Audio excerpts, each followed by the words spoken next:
Thank you, Bob. I want to start off by congratulating both Texas and Iowa State on making tonight's women's basketball championship game.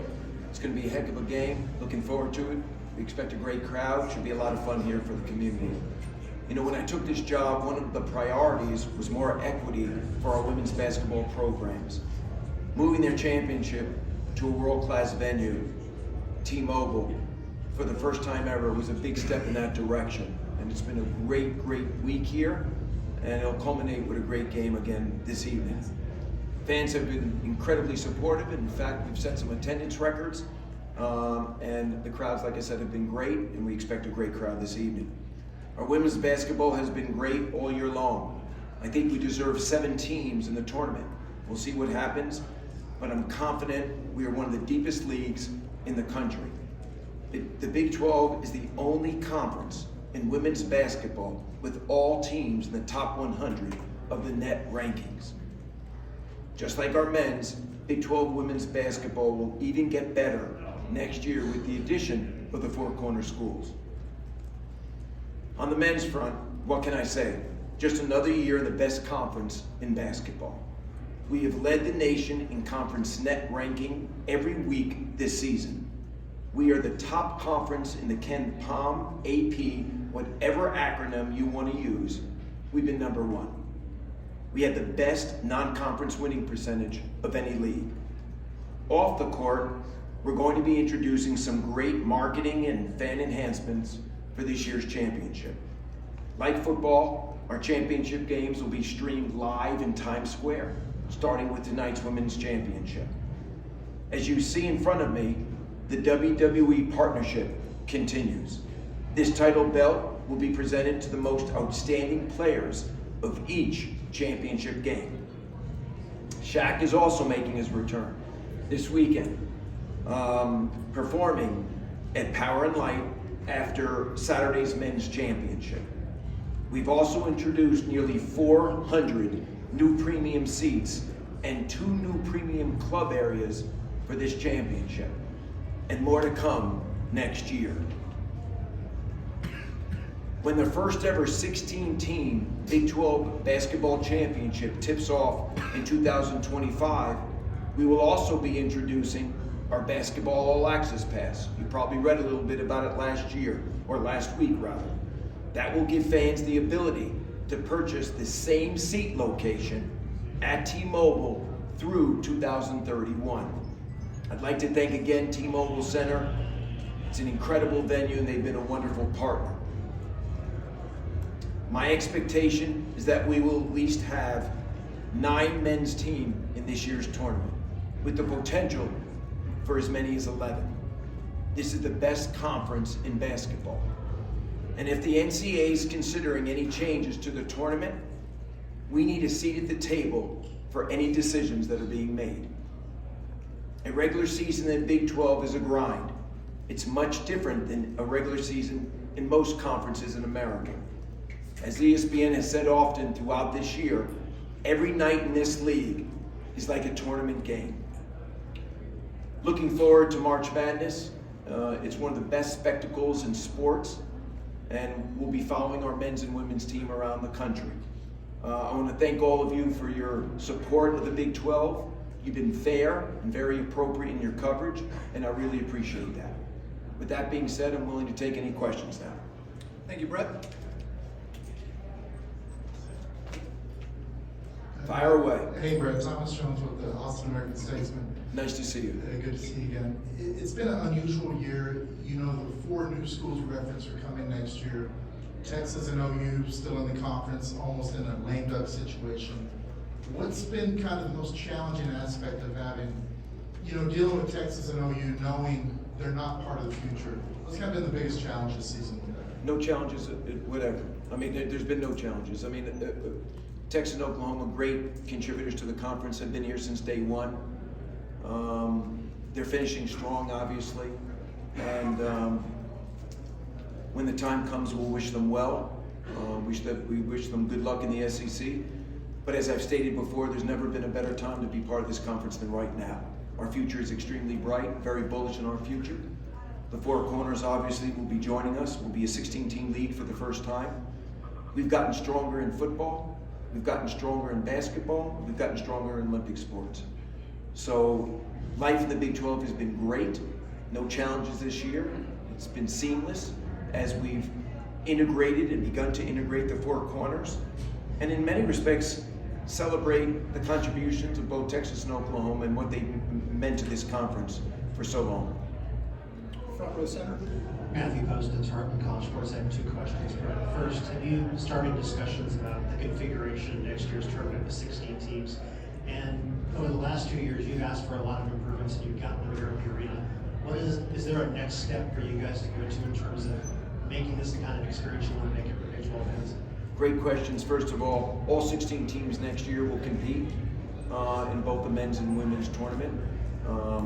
Greater specificity we'll give you guys later, but they'll all compete. As it relates to the building, there were numerous upgrades made for this year, and then next year we anticipate more to come. Our goal is to provide a world-class experience for our fans. I think they're getting it. As part of that experience, we wanted to elevate the premium experience. And as I said earlier, we've added over 400 premium seats for this year's men's championship, and more to come next year. Okay, this side in the middle. Justin Williams, The Athletic, football question. There's reports that CFP leadership is nearing a decision on revenue distribution and governance by the end of this week. Is that accurate to your understanding, and any other details you might be able to share on that? Well, I want to keep it really focused on basketball, but I will say there's been ongoing conversations with respect to the next iteration of the CFP. I think it's fair we're making progress. We've had a lot of tough conversations, but I'm looking forward to concluding those conversations and moving forward in the most appropriate fashion. Nothing's definitive yet. Like I said, it's a work in progress, and I think we'll get there. I'm confident we will. Thank you. Dennis, did you have a question? Here's a microphone over here.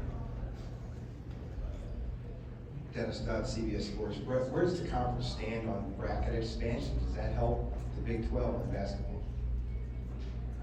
Well, listen, I read what you read, and I think from what I've been told and what I'm reading, it looks like there could be some modest expansion. I think 76 is a number that has been floated out there. I've been in touch with Charlie Baker and others at the NCAA, just trying to get a better understanding of how they're thinking about it. The data shows that if you do expand to 76, the Power Four conferences will benefit mostly, and I think at the center of that will be the Big 12. I'm all about access. Listen, we've got the deepest conference in America. As I said earlier, we've got 9 teams that definitely will be in. Arguably, we could get up to 11. So more access is great for us. So we'll see what unfolds. On the aisle. Federico Moreno, KJHK. You talked about the emphasis about growing the Big 12 brand abroad and internationally. What can you encourage schools to do to not only grow the Big 12's brand internationally, but the schools themselves as well individually? Well, listen, I'm a brand guy at heart, and I think we have an opportunity here to obviously grow the profile, brand, and narrative of the Big 12. I think we create a bit of a halo effect for all of our member institutions. We are going to Mexico City, which I'm extremely excited about. It's our first foray into the international marketplace. Kansas and Houston will be going, both men's and women's. Mexico City is a great extension to our geographic footprint, so it makes all the sense in the world for us to go there. And it is part of building our brand internationally. In fact, we're going on sale in Mexico City this week. So we're excited about that program, and there's probably more to come. Third row in the end. Jay Fitzgerald, Fox Today. How big can this conference really get? Second question is, you obviously get a lot of sports, a lot of teams to go to. I mean, is there a time that you have to yourself? And what do you do during that time? Regarding the question of could we go beyond 16, was that the question? Listen, I mean, who knows? Right now, I love the makeup and composition of this conference. In fact, I love it. As many of you know, and I've discussed it before, the Four Corner Schools was the best case scenario for us, and they'll be joining us next summer. So we've got a lot of work to integrate those 4 and transition them in the right way. Who knows what the future will hold, but I really love the makeup of our conference right now. And as it relates to my personal time, I love what I do. I love this job. It's probably one of the most favorite positions I've ever had professionally. And I love the diversification, love to get out to see all the different events and mingle with our key stakeholders, student athletes. So in some cases, I don't even look at it as work. It's who I am and I enjoy it. So, but in those free moments, I like to run, I like to work out, I eat healthy. So life is good. But thank you for the question. Garen? Yep. Sorry. Cal John up Kansas City Yep. Star. Brett, it seemed like there was just more animosity than ever this year at Big 12 officials. I know that's kind of the case every year. People aren't happy with them, but it did seem like there was more anger than usual this season. Is there anything you think that could happen that could improve that experience for everybody involved? I think at the end of every season, we put everything through an audit to see where we can be better as a conference, and we'll go through that process right now.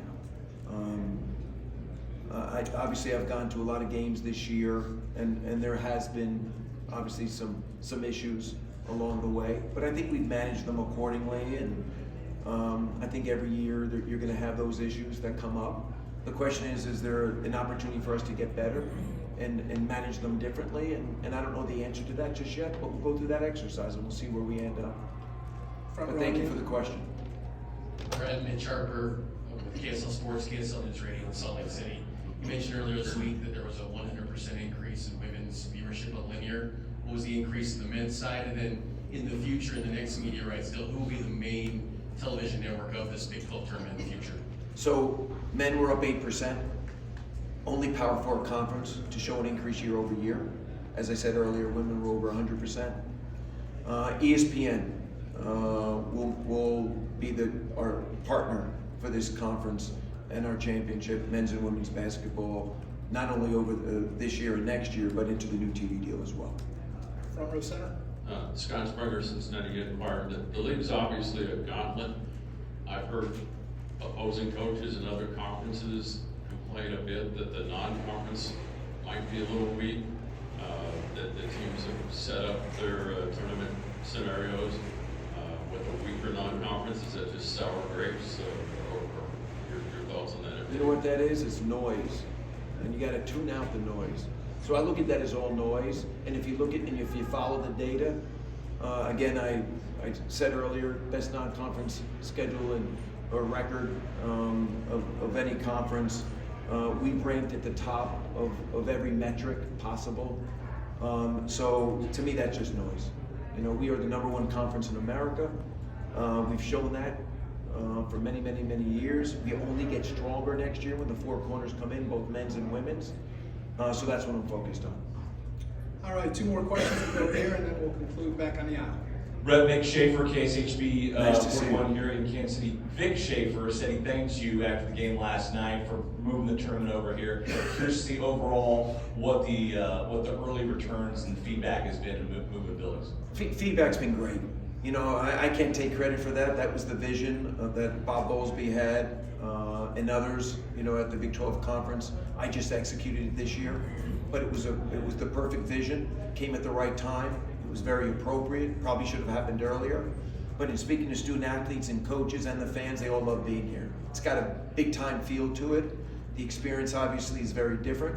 And I think tonight, you're going to see what it really feels like for a championship game to be hosted here for our women's championship.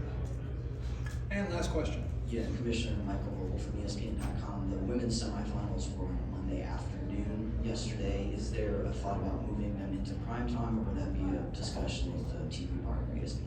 We'll again, like everything, we'll see what worked, what didn't, in this year's women's championship. We always strive to be better, so we'll evaluate and see what happens.